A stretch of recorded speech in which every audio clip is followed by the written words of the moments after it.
Welcome to Sorare TV and this episode of Budget Builder. Now we're going back to the limiteds again, and with the recent change in ETH price and all the rest of it since the last time we did this, we're going to go with a full ETH this time, and we're going to try, with all the things that are happening with the football calendar, at point of recording or at the end of June, we want to be starting to get ready for the European season. We've been talking about that stuff repetitively, but with this episode, I'm looking for a champ Euro team that I can build around some depressed assets. What's a depressed asset? It's something that is out of fashion, out of favour, it's losing U23 status, it had a bad L15 or a bad L5, or just bad market sentiment for whatever reason.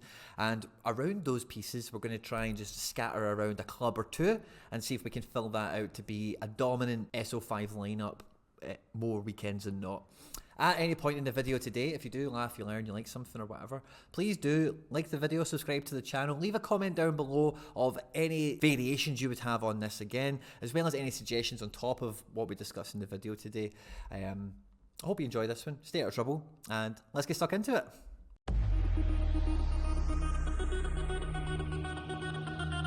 So I started off by putting myself in the primary market and trying to find some of the auctions that were coming up, and then having a look at their SRD numbers, and I was just trying to find some guys that the price just didn't fit. You know, it stinks in terms of, like, I think it should be way more than what it is when it's actually get utility around it, it's getting played every week, and it's getting big green scores whenever they come. And I was very quickly able to identify a goalkeeper, a defender, and a midfielder, and in a couple of cases for a few forwards, and I thought, yeah, we've got the bones of an amazing team here. And then with a few tweaks, and what I wanted to try and do was really keep it into that 1 ETH budget. I got a few tongue-in-cheek comments on the last one when we were just a little bit over, and so with this one I wanted to make sure that we did come under or on the money. Now when it comes to limited champ Euro goalkeepers, like you know, they are what they are, okay? Now, when I try to go through this one, bearing in mind, my criteria is a depressed asset, okay? So I'm looking for something that's undervalued, just down to vogue, fashion, L15s, vanity-based things, that's not on any negative speculation, injury, that kind of thing. And with the goalkeepers, what I'm thinking is, like, the standard of, like, elite players is, like, a Neuer, 0.3 and above, Mignan, it's 0.6, you know, and you know some of the guys are way more expensive, but like these are like proper top end goalkeepers, so around that kind of 0.5 mark, you know, give or take either side of it, depending on your age profile and all that kind of good stuff. Now, I do want to give a credible little shout out here to Unai Simon. I think at 0.227, he offers incredible value. He's making a great claim to be the Spain #1, and he's Atletico Bilbao. He's very good. He's a very Spanish goalkeeper, and it's only a matter of time when a big team needs a big goalkeeper, you're going to hear his name more and more often. And when you compare him to like Neuer and Mignan, like, you know, he presents value, no doubt. Similar case could be made with Szczesny. I really don't like Szczesny, but he's the Poland #1. They're going to the World Cup. Juventus #1, sort of as it is at the moment. Actually, Galassi is another one as well that I've got a really strong case for because of his price. You know, 0.14. He is the goalkeeper I ultimately ended up for, but the one that I went to seek out their price to see where they were at was Jan Oblak. Jan Oblak is under 0.2 at the moment, and I think that is the depressed asset. Wow, Kevin Trapp is only 0.12 as well. He's got Champions League with Frankfurt. I think he's a credible shout as well. And Sommer 0.13 with the World Cup with Switzerland. You know, it's just a lot of utility. He doesn't have midweeks in the short term, Sommer, because Gladbach didn't get European football, but they're great value for money. But for me, I think Oblak, if you were just after a goalkeeper and nothing else, like champ Euro guy who everything else, blah, blah, blah, the sort of price he's at, bang for a buck in the market, is among the best. Now, Galassi and Oblak aren't that different in price. You know, I really do feel I should be picking Oblak, like, because he was part of the motivation for the video, as well as the next player, the defender that I identified for this video. So I just thought, wow, the price of those two combined, like, is like the elite of champion Euro. I thought was incredible. The defender is Fikayo Tomori. I don't need to scroll through. You know a lot of the key big player defenders that are in this region, and Tomori at 0.14 for a limited, I think, is wildly out of whack with, you know, the bigger performers in this region. In terms of limited cards, I'm looking at like Schlotterbeck at 0.4, Upamecano at 0.5. You know, some of these, even Theo Hernandez, who's a fullback, both these guys are not going to be U23 next season either, is, you know, 50% more expensive, you know, and he's got that fullback penalty, of course, whereas Tomori, you know, I just thought that was an incredible price, incredible value. And as you scroll through the region and you scroll through the defenders, like when you're looking for top end, absolute elite quality, like there's not many guys here who you could say are even better than Tomori. Look at Hakimi, again, he's about 50% more expensive than Tomori himself. And again, the fullback tax and all the rest of it.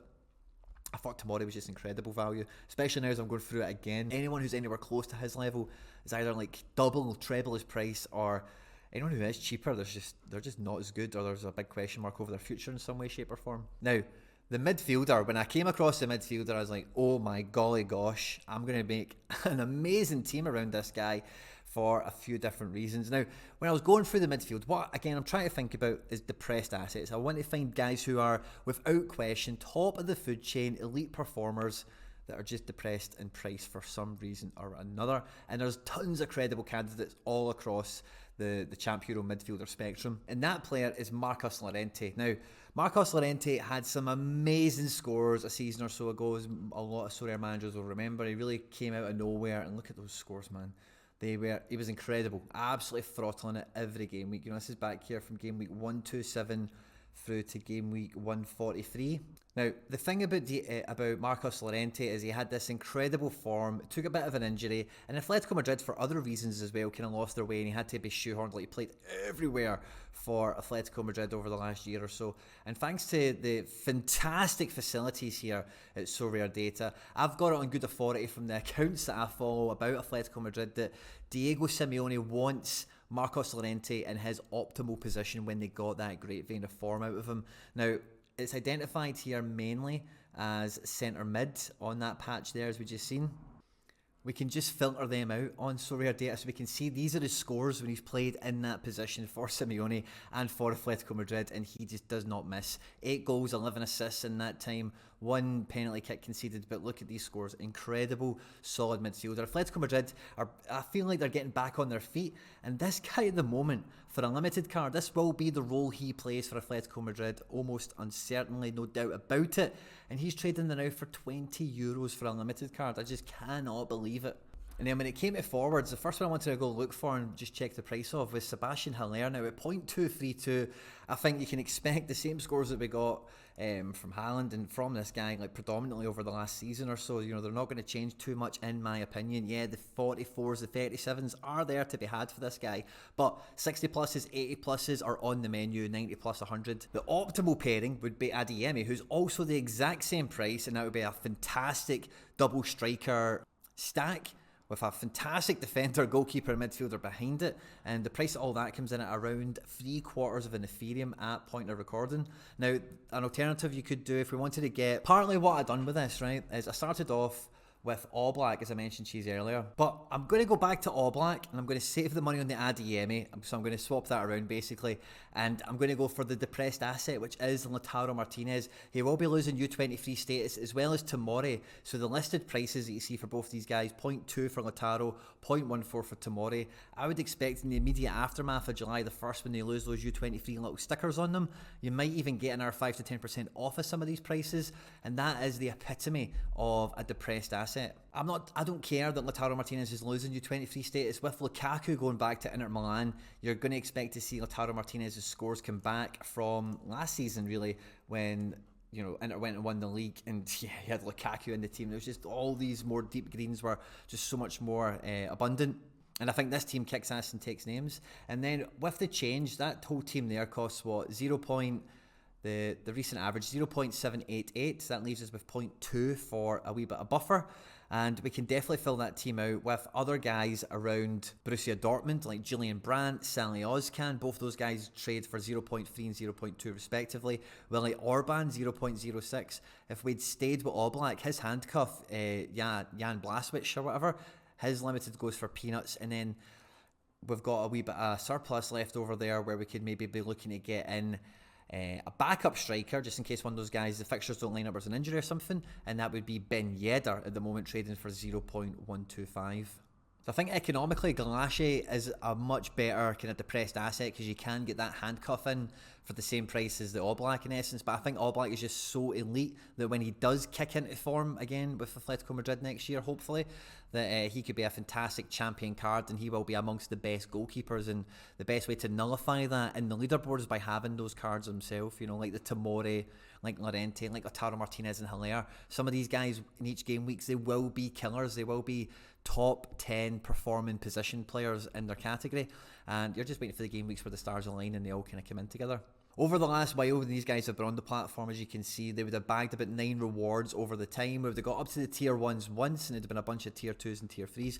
But all of these guys are depressed assets. They don't have the best of form last season. They have good form, some of them. Halaire's has been amazing, but he's had a transfer. But, you know, I suspect his form will continue, SO5-wise, certainly.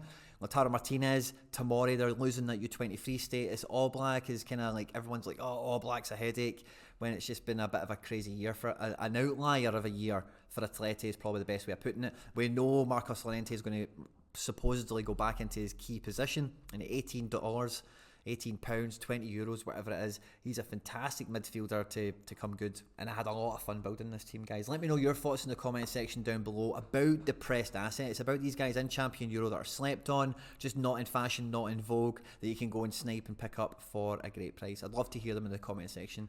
I hope you enjoyed this one. Don't forget to like, subscribe, share, retweet, all that good stuff. Stay out of trouble, and I will catch you on the next one. Take care. Bye bye.